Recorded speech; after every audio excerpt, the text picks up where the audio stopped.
Mig langar að bera vitnisburð til að gefa Guði heiður og dýrð. Þegar ég kom í kirkjuna stafaði ég aðeins. Ég kunni ekki að lesa.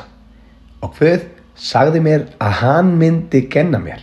Og hann kenndi mér að lesa. Ég lærði að lesa Biblíuna og eina bókin sem ég hef lesið er Biblían.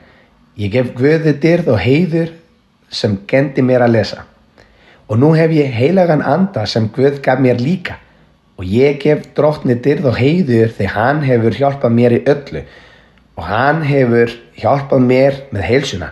Hann hefur hjálpað fjölskyldu minni og ég á líka son í Chile sem var mjög illa haldinn, heilsufarslega. Það átti að gera aðgerð sem kostaði $8,000. Aðgerð á hryggnum og einnig aðgerð á fótunum sem hann var með vandamál í settauginni. Fóturinn hans bólgnaði svo hann var þykkur bæði að ofan og neðan.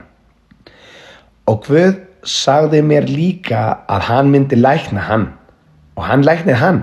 Og ég gef Guði dýrð og heiður því hann þurfti ekki að eyða einustu krónu. Hann læknaði hann og nú líður honum vel. Hann gengur eðlilega. Ég gef Drottni dýrð og heiður.